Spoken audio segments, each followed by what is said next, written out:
Hello, my name is Russell Nikovic, and I'm going to be presenting on Google Wave. It was a very hyped up product, but it didn't quite live up to what it was meant to be. And I'm going to tell you a little bit about what it was and why it failed. So, now let me tell you what Google Wave actually was. It was marketed as a real-time communication platform. Similar in a way to Google Docs, it was meant for group collaboration. It allowed multiple users to edit and chat inside documents known as waves. It was seen as a reinvention of email.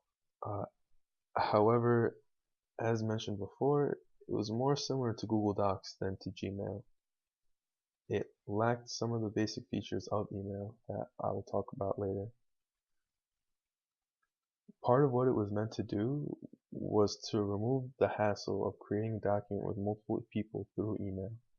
It was meant to group everyone together and give them a software that would allow them to work without having to search through emails and deal with convoluted message chains. So where did it fall short? As I said, Wave wanted to replace email, instant messages, and online forums. Unfortunately, it fell short of that, and it could not be seen as a direct replacement to these platforms, but it was useful as a tool to supplement them. As I mentioned, it lacked basic features such as being able to save a document in PDF format, or even saving a document in a Microsoft Word document. Another issue was that only other Wave users could see waves that had been made public.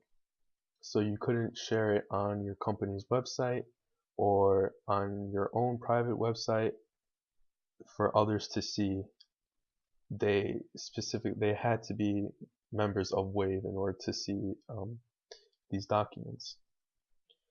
What it was hoping to change was traditional meetings. It allowed messages to be organized, but it also allowed original messages to be read through and allowed real-time typing so that you could have an actual conversation with people as they're talking amongst other people. It The organization of it allowed a main message to be at the top, and if that was the original message, then it could be at the top, and users could reply directly to it after, even if they wanted to reply after each and every word of the original message, they could do that. And they weren't limited to just text. They could send pictures, videos, sound clips, any form of media could be attached to these blips. And it allowed for a dynamic conversation, as you didn't have to just speak uh, or use just your words to describe something. You could go and find a video that perfectly describes what you were trying to say, or find an image to show somebody what you were trying to do. So now that I talked about what it was and what it was trying to do, I'll talk about why it failed. And despite all that it said it was going to be, it kind of had a lot wrong with it. For starters, it was just way too complicated of a software. It tried to be too many things at once. It tried to be a jack of all trades, and it just fell short in each field. It didn't have one specific thing that it was great at. It was just mediocre at everything. Another issue was that it did not attract the user base that Google was looking for. That's part of the reason why it was shut down. Not enough people were using it, so Google didn't see a reason to continue providing support for it. And part of the reason why it didn't attract the user base it wanted was because it was invitation only. And they had used this strategy before with Gmail, and with Gmail it worked. However, it failed for this one for a reason I'll mention in a little bit. And another issue was that the invites that were allowed were limited. So even if you were sending out invites to the people you worked with, you only had a certain amount, and you would have to wait for the people that you invited to invite other people. So it took a long time for an entire business to get all on the same wave and interacting with each other. Another downfall of it was that Google never actually put out a easy to understand um, description of what Wave actually was.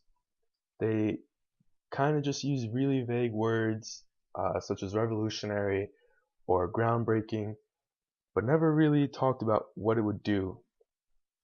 And that was part of the problem, that it was hard to get people to invite others to it, to generate that user base, was because people couldn't really describe what it was to the people they were trying to invite. Um, Another huge issue with it was a non-intuitive user interface. Uh, a lot of people complained about the learning curve to using Google Wave. It wasn't easy to use, and on top of not really knowing what it was, people were struggling to figure out how they could use it to benefit themselves and the company. And another reason why it failed, although it probably didn't have too much to do with it, was the hype that was built around it. Uh, you know, like I said, Google was using words like revolutionary and groundbreaking and all these like big words to try to make Google Wave seem like the next big thing. And then when they released it, no one really knew what to do with it, and so it couldn't live up to the hype that it was set out to be. And so, for all those reasons, it failed. However, I'm sure Google learned something from this, and with all the other great products that they put out, I'm sure they look back on Google Wave and see what went wrong and where they could have improved. Thank you. That's the end of my presentation.